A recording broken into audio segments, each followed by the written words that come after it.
Well, welcome everyone for the first call after the summer holiday.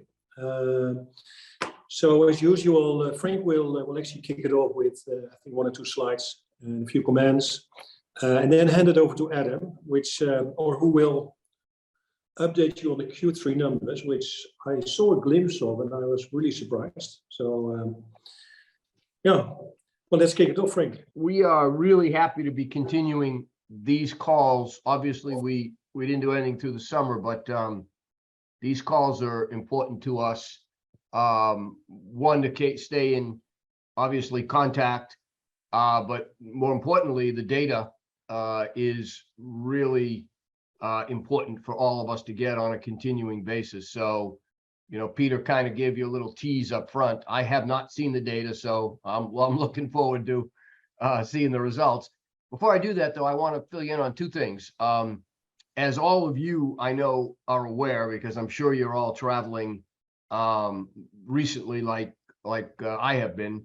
You know, the live events are back in basically, you know, like they were pre-pandemic, which is a good thing. So we will have our North America Summit in San Diego in February. I know some of you, you know, that have global responsibilities attend, and even if you don't, if anybody's in the area or wants to attend, certainly you're welcome. And then we will have our EMEA Summit. We've got the dates, so we really wanted to get them out early to everybody. It'll be June again, and we're looking forward to it in the Netherlands. So we're thrilled, and we do realize that we got to put these dates out early now because you know, there's a lot of events between, you know, vendor events and distributor events and Canalys events and, you know, everything else. So mark those on your calendar, certainly the EMEA one, and we're looking forward to it. Keep your eye on our knowledge hub, because we're continuing provide research reports. And we've got one coming out that's sort of a guide to potential recessionary activities that could happen and how you can utilize distribution in times like, you know, we're in and looks like we're, you know, going to continue to be in for a little bit of a period of time. So that will be released soon. Look for that. In addition, over the last couple of months, we've released a couple of reports. And there's one in particular on sustainability that I know is of great interest for those of you in Europe. So I'd ask you to kind of look at that too. So with that, let me turn it over, Adam. We're anxious to see the data for the last quarter. So over to you. Well, thanks very much, Frank, and thanks for inviting us back again to present. And so I'll get straight into it without further ado. But before I do, we will be asking a few questions along the way, as we have done in the past. It's really interesting to get people's feedback. It's all anonymous. There's no way of knowing who votes for what. It's all done in an anonymous way. So you just go onto your smartphone and either use your QR reader to just pick up that code, which is big on your screen, or you join at that 3020-108. That's the number of the Slido. And then I'll ask a couple of questions. There'll be one towards the end and then 2 or 3 right at the very end. Okay? So let's have a look. We're going to have a little mountain picture of, this is 13-week tracking, which we always start off our sessions with. And the little microscope is all the different times that we've come and presented to the GTDC. And you can see each year you get the big quarterly rise, and that we're just going into that at the moment. So it's always quite interesting just to get a picture of what's going on. This is the Q3 2021 peak against the Q3 2022 peak. And what you can see is that Poland is sitting way above where it was a year ago. And you'll see that when I show you the year-on-year numbers, how well Poland is actually doing. UK is above the baseline. That means it's above the average for 2021. and all of the others are just below the baseline here. And you can see that, which is actually not abnormal because this is seasonal, but the only one worth pointing out, if you look at it, is in fact, if I just move on there, this is the bottom. So you can see that Italy was further down in the cycle a year ago. And you can also see that the one that's interesting is Germany, which is pretty much flat with last year. And again, you're going to see that when I go down into the year-on-year data. But this is just a visual way of seeing how the big countries are actually doing. So this is the big news, which is an extraordinary finish to the quarter of 8.7% growth with telecoms, 8.4% without telecoms. Now, we've been forecasting for the last couple of years. We've been pretty good. When the COVID crisis happened, we underestimated the strength of the mobile computing growth. And when the crisis really sort of calmed down a bit in 2021, we also underestimated the slowdown. Mobile computing was always the very difficult one because it was such a growing category in the height of the COVID, and then obviously the comparatives were very difficult. The last couple of quarters, we've been within fractions of percentage of the forecast. So this time we're way out, and we forecast 2% for the quarter and 2.2% without telecoms. So obviously you ask yourself, why that's happened. And I think that there's a number of reasons, but the first one I want to show you is this. It's what happened in August and September in the channel. So in July, we were going along at around about the rate that we saw going forward, and that was actually where we were coming from. And then suddenly we moved into a period of much, much greater growth. So the real driver behind this is the enterprise side of the business. So there's been huge growth in networking and service, particularly.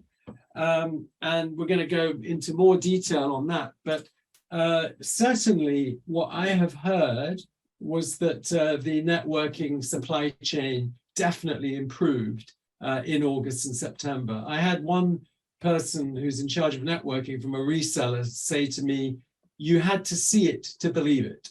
Okay, that was the level of surprise which they had when a lot of these orders started to be fulfilled from some of the larger networking vendors. So you can imagine that that's been a big factor.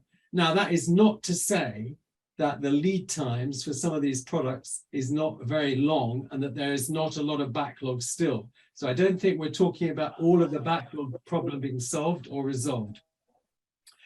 So that's one factor which has definitely impacted things. Then you've got, towards the end of the quarter, you have a really massive clear out of some excess inventory. So if you look at the units that were sold in mobile computing, they were underperforming the prior year every single week in Q3 until week 39, when there was a huge outflow of units. And so evidently some deals had been done.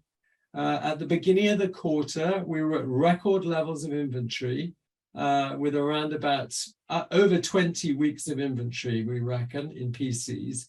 And that level has come right down now, but is still high. We're hearing around about 12 weeks of inventory on the PC side.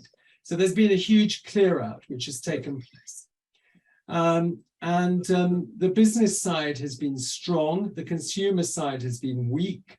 You'll see that when we look at more detail of things like monitors, where the comparatives are really tough because this year much fewer consumer monitors have been sold than last year. So there are some headwinds there, definitely on the consumer side, but on the business side, things have been strong. So, and the last thing, of course, is that the comparatives were favorable. And I think we may have underestimated how favorable they were. Nevertheless, these are genuine growth, and they're genuine growth not only against 21, but against 20 as well. So that's just to give you the overview if you look at what it looks like on a quarterly basis, you can see that last year was only 0.8% growth in Q3 21, after a very large growth in Q3 20, which was when we were in the height of the crisis. And this year, 8.7. When I presented to everybody in April, this was the picture which I showed of volume and value as it was at week 14. So this was just after the end of Q1. And what I was saying was that the channel has inflected. I said at the time, the channel will inflect. And now I'm going to show you that, in fact, the channel has inflected. So what you can see here is week 14 was when I presented it the last time. And you can see the inflection happened at around about the halfway through the year. And that it's really that line which is the inflection point. And you can see this is 52-week growth on a rolling average basis.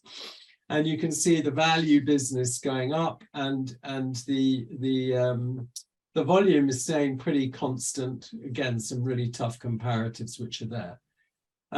So that's to give, again, a bit of an overview. If I take you now down to the level of product and area, we now use a 5-way split of the channel to help to have an executive view of what is going on. We used to present always with about 15 different key sectors. And now we've rationalized that into 5, so that, again, as I say, you can look at countries, you can look at overall Europe, and you can get a sense of what's going on between these important areas. And by the way, each of these areas represents between 20 and 25% of the market. Telecoms is a bit less, but they're all really substantial. I think that personal systems is the most important at around about 25%. Infrastructure is 22%. So we're talking about pretty much, the same size of area in the business. And what you can see there is you can see this huge growth in infrastructure, 12% year on year. You can see that personal systems, we were pretty close on personal systems. We're much, much better at getting the personal systems right, which, as I say, in the COVID times was much more difficult for us. And on the peripherals, there's been a better performance than expected. And that's really been driven out of things like printers and AV systems and wearables. Monitors are down and consumables are down, but I'll show you those in a minute. And then software and services has done really well. In fact, we've seen an improvement in both software and services, and I'll show you that detail in a minute. And then you've got telecoms, which has had a really good performance. The various new players getting market share, prices going up.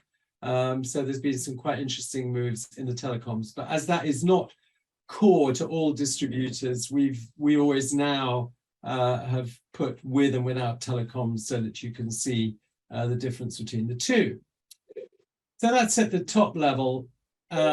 Now, this was when I asked you back in January, I said, which area will grow the most in 2022?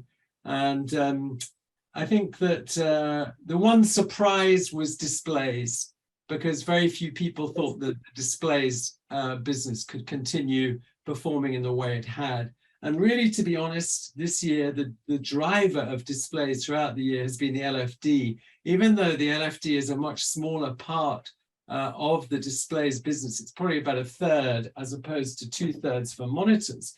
The LFD have been performing at, like, in some countries, 40%, overall around about 25% growth. And there seems to be no end of the appetite to have large format displays. So when we were looking at it back then, we were looking at 17% growth in there. And this was after the first quarter, minus 12% on mobile computing. And so we did pretty well, 4 out of 5. If you look at it now, this is year to date at the end of the third quarter. You can see that the mobile computing has actually got better, the compares are a bit better, and the prices have gone up significantly in mobile computing. We're looking at sort of average of around about 15% increase overall on the mobile computing category each quarter compared to the previous year. Okay, so that's got better. Warranties and services has got better. It's still one of the lower growth areas, so I think that I gave it a tick still.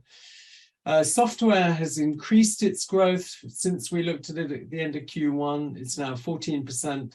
And networking has been a huge success, driven by wireless networking, which is above 30% growth. But also we've seen this big growth in switches and the traditional networking business. And again, if we look at displays, although it's gone down, driven by reducing performance in monitors, it still merits, it's up there with the top growers. So I think that we didn't quite get that one right. So if we just have a look at it, this is the traditional way we've been showing for the last few years on a more granular basis. I'm just going to pick out a few highlights from here. I'm going to just point out the infrastructure. If you can see there that we include in infrastructure both this category, infrastructure and security, we also include computing components, which you can see has been really dragging the overall performance down. But when you look at the infrastructure and security line there, which is storage, servers, and networking, you can just see how powerfully the whole area has grown. And software as well. Software has done really well. It had a bit less good performance in Q2, but Q3 has been really strong. And that's a very encouraging sign for investment. And services as well. Services, this is the first quarter when we're seeing a bit of growth in services. So all of those factors there. And before we get into a discussion about the forward-looking, because the forward-looking is a lot more complex, and we know that there are some really strong headwinds, I think it's important to acknowledge the fact that these are positive signs about business investment in IT. If we move on to computing components, the key driver of improvement there has been an improvement in the supply chain. It's been really negative for the last couple of quarters, shortage of processors, shortage of graphic cards, but that situation has really improved now. And there's one element which is coming from demand increase, which is AV systems. We've seen surprising resilience in the headset category. And the reason for that is that just more and more people are looking for two headsets, one at home, one in the office. How many times have you gone to the office and you've forgotten your headset? So I think that there's quite a good growth on the headsets side. And then here, the real driver in monitors, because we got the unit forecast right for monitors. But we assumed there was going to be a similar type of price increase as you've been getting in other areas. And you can see, for example, if we look in the next slide, we're going to see the price increases by hardware category. You'll see many of the hardware categories been growing by sort of up to 15%, some of them even more than that.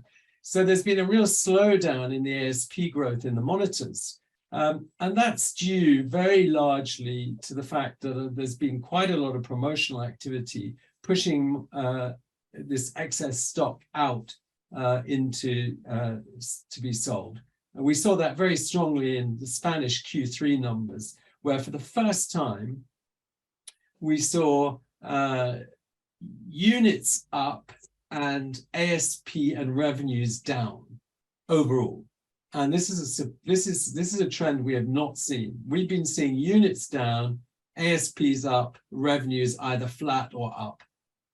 We had not seen units up and then price. So this means pushing out units in order to relieve excess stock positions. So that's what's happened really with monitors.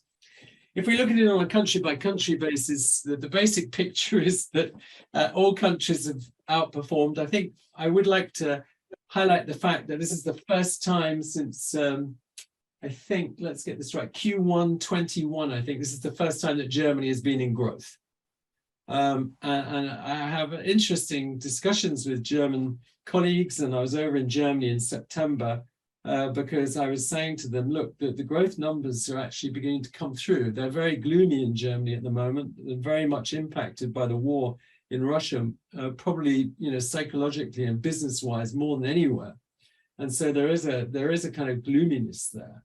But in fact, when you look at the numbers, they're starting to get a bit more positive, which is good. Again, I'm going to show you in the next slide, very much price-driven, not unit-driven, but price-driven. I just highlight Poland, which is just continues to astonish us with its growth, and it's very much driven by the government public sector business. We had a presentation at one of our weekly talks, webinars, in which our Polish country managers showed just how many tenders there are in Poland coming out every week, new stuff for IT investment. So Poland very much public sector driven. Nordics has had an incredible software quarter driven by Sweden. And we're now going to break the Nordics out from rest of Europe at the request of the Nordics, who felt that they wanted it to be more visible. So we now have it as a separate category. It's about the same size. It's slightly bigger than Spain. So, you know, it's good to do that. So that's basically it. If I then move on to the price, this is a slide which has become quite popular, and it's a slide which shows units versus ASPs versus revenues. And at the request of one of the people who attends our talks, they said, could you please add in the enterprise categories? So we've done that. We've added in network switches, disk arrays, wireless access points, and servers. And so this means we're now looking at the top 16 hardware categories in the revenue numbers, Q3 22 to Q3 21. And what you can see here is, you know, reducing units pretty much over the board. There are some exceptions for notebooks. For example, I've just been doing a presentation on the UK. UK was 10% up on units, had an extraordinary, very powerful performance, but mostly down on unit level compared to prior year. You can see the exceptions there. You've got processors there, LFD, you've got headsets, which I've already spoken about, wireless access points. So all the others are in negative territory compared to last year. Then you look at the ASPs and you get this really interesting picture. Well, prices are going up pretty much everywhere, except for headsets and marginally on the desktops, I think is the other one, which is just marginally negative. But you can see the average there is around about 15% overall in the market. And when you look at monitors, you can see it's only 7%. That's what I spoke about in the previous slide. You can see that 7% there. So much less than the other categories.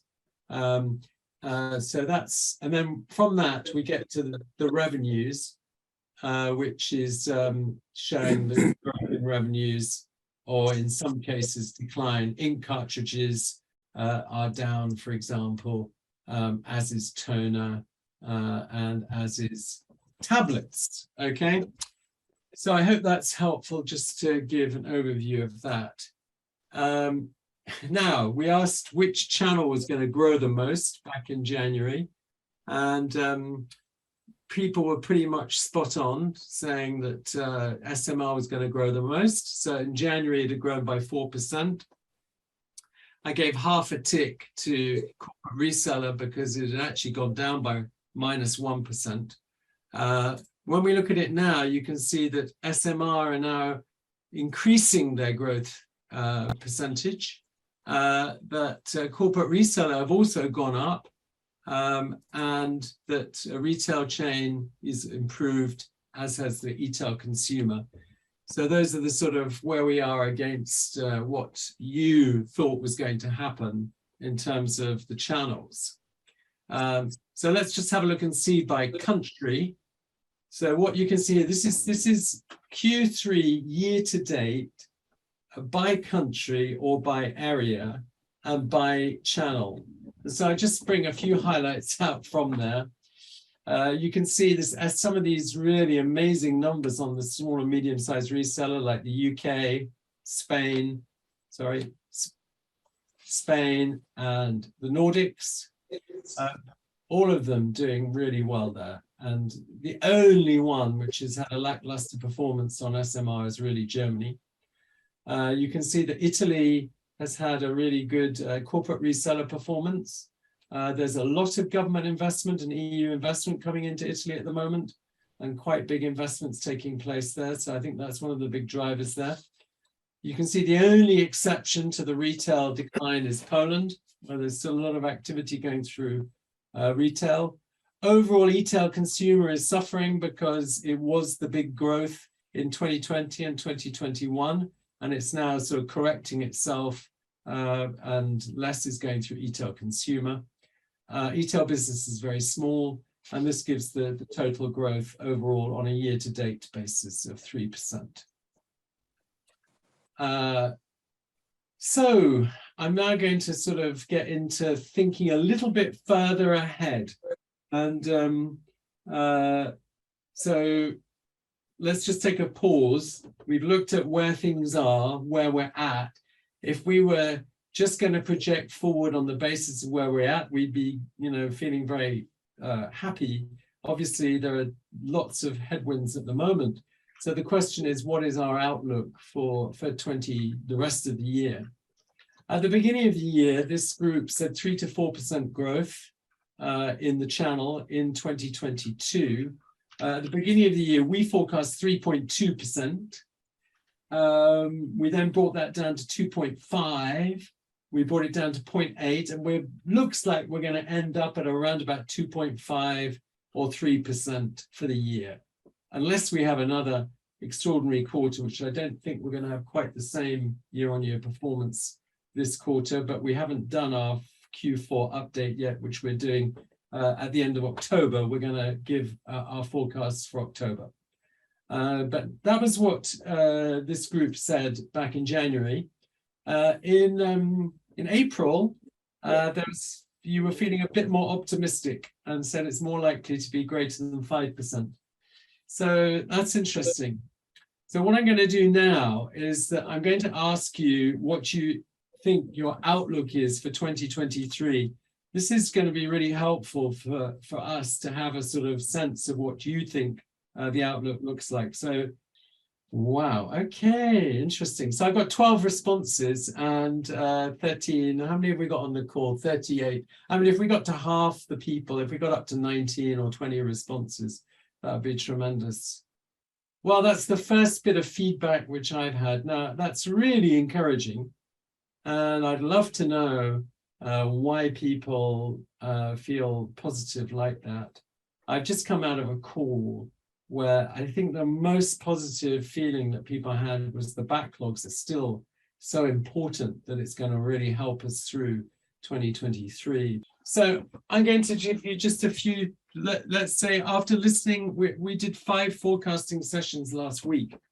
And so I listened intently to each one of them. We did them on servers and storage and networking, PCs, printers, and displays.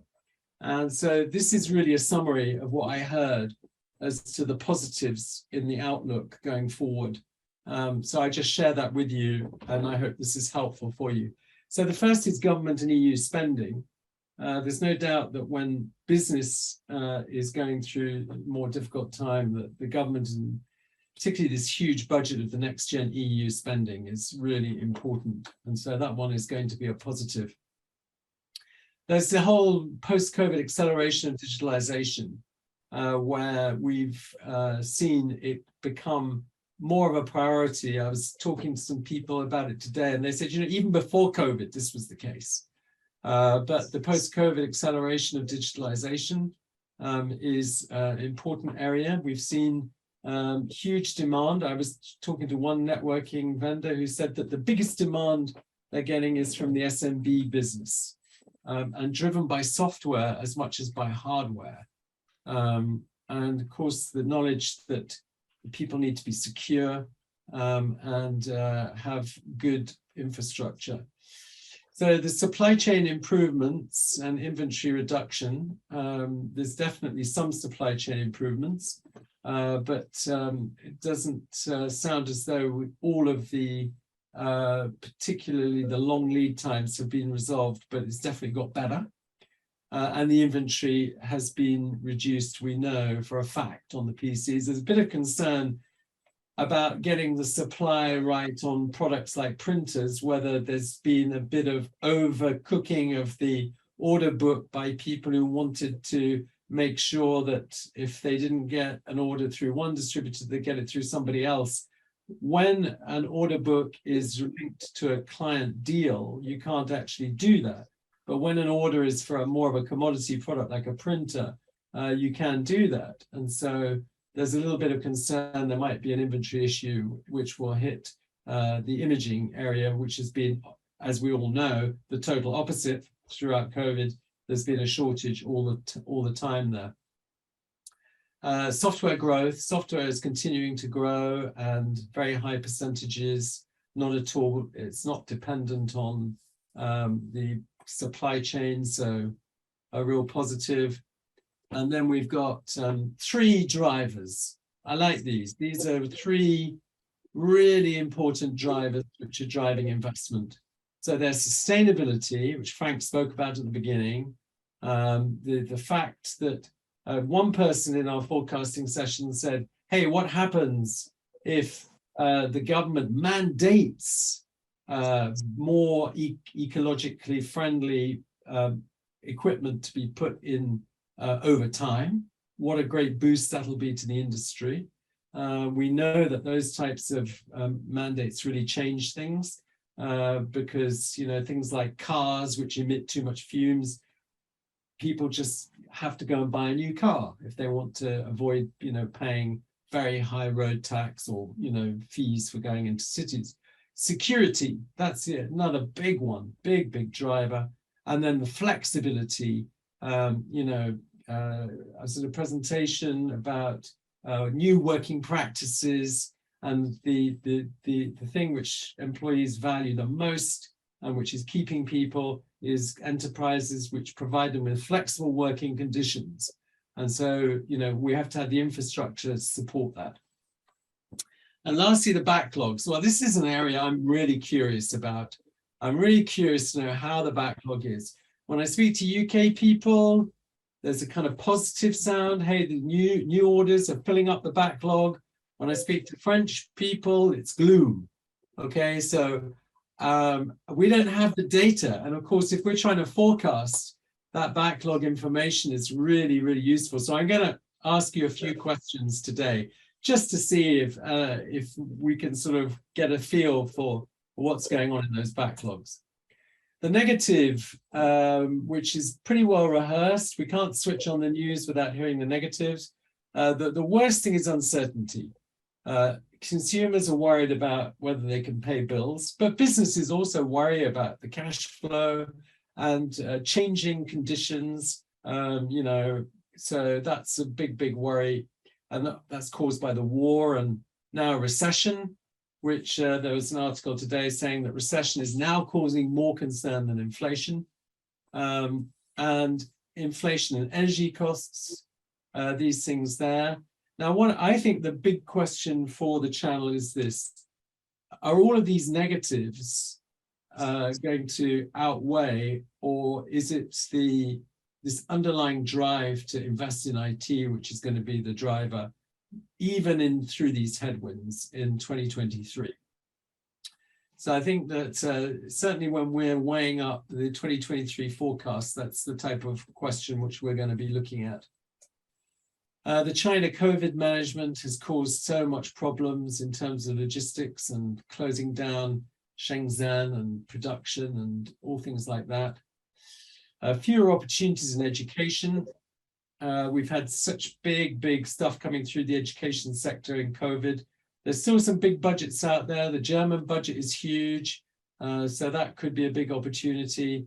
but we're not baking that into our forecast. That's so 6.5 billion euros, 1.5 spent, and apparently 2 or 3 billion of that has now been committed. But we find no evidence of it in the channel. We don't find people saying that they've got deals to do to schools, but hopefully that will change. And then there is the risk of oversupply, promotions reducing achieved prices.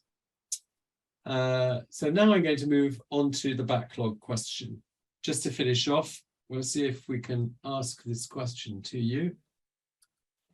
There we are. So the question here, is your order backlog growing? Is it static or is it decreasing? So that's a very simple question. I hope that people will be able to answer that. Okay, this is fascinating. Static. Yeah, static is good. I mean, static means, because we know the order backlogs are very high.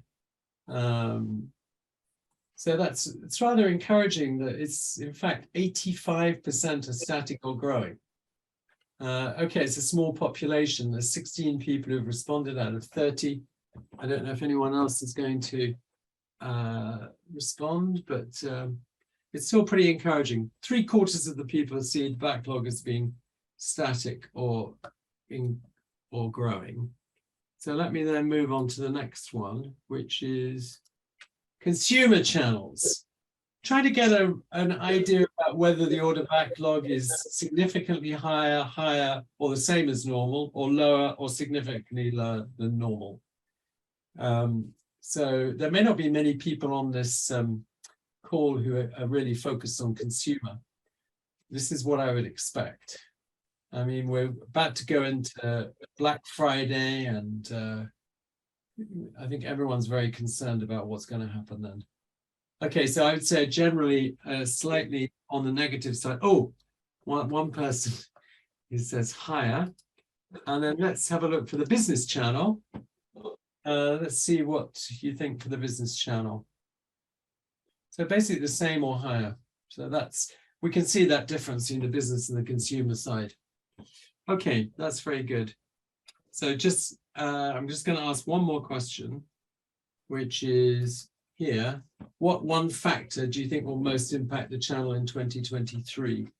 So when you've put, this is a free word type of input that you can give. And I'll share with you what you said in January and April. Because it's quite interesting the way it evolved in January and April.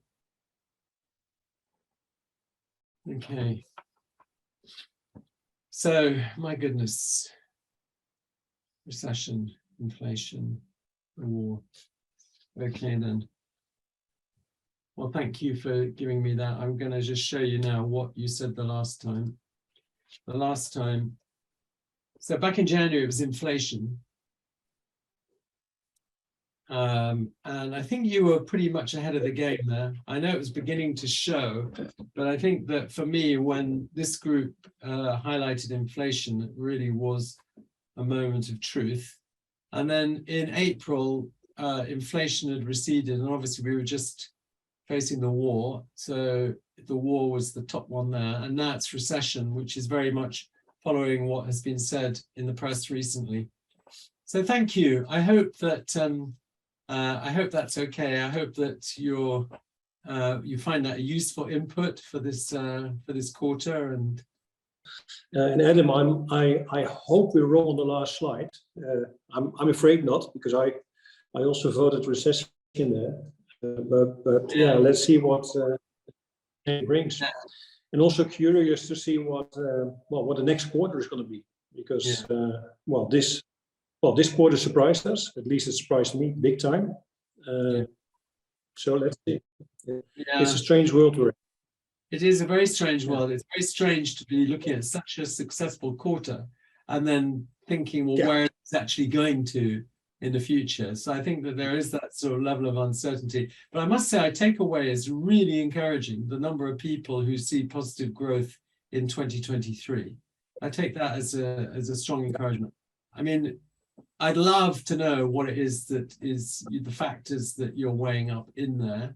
But I mean, as I say, prices going up, order backlogs being strong, underlying demand for business being there, consumer being very, very at risk, I think is kind of the way that I see next year.